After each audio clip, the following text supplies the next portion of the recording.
We're going to head straight to Southport Court. The 17-year-old male charged with the murder of 3 girls killed in Southport has now been named as Axel Rudakubana after he appeared before Liverpool's Crown Court. Charlie Peters, our national reporter, has been there in the courtroom. Charlie, what went on? Well, there were 2 different court hearings today, Tom. First in the youth court, which was then moved on to the Crown Court for the second hearing, where Axel Rudakubana was named and the reporting restrictions on his identity were lifted because he turns 18 in just 6 days.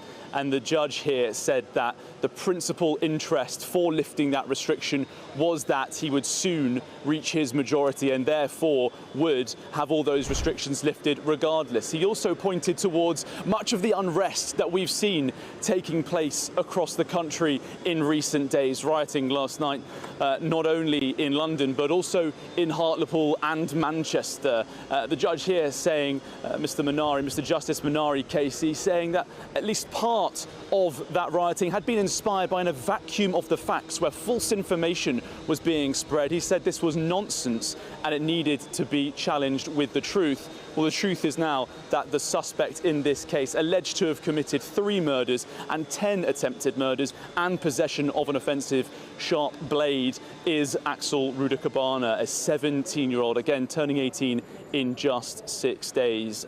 He was arrested at the scene on Monday, shortly after calls were made at 11:50 of that mass stabbing attack at the location on Hart Street, where a Taylor Swift yoga dance event was taking place. We also heard both names of the adults who have survived the alleged attack, saying that they are Leanne Lucas, who was leading the dance class, and a local called John Hayes.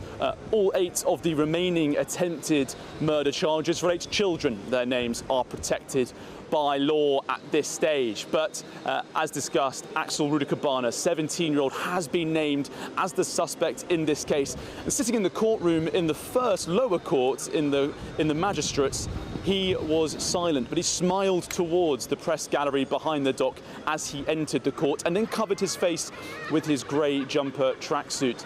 In the Crown Court, he entered without gazing towards us, again covering his face with a tracksuit, rocking gently side to side as he heard deliberations between the defending and prosecuting barristers and the judge about these reporting restrictions and upcoming dates for these legal proceedings. But when I think he realised perhaps that he was going to be named and reporting restrictions were to be lifted, he then stopped rocking and indeed appeared to gaze below the cover he'd made for himself through his tracksuit and look around the courtroom. Now, the next date for these proceedings will be the 25th of October, when a plea date has been put into the legal diary. Until then, he will be remanded in youth custody in a secure facility. Ordinary words there, Charlie. The way that he looked up at the press gallery and smiled. Beggars belief, but goodness me, the trial continues. Charlie Peters, thank you very much.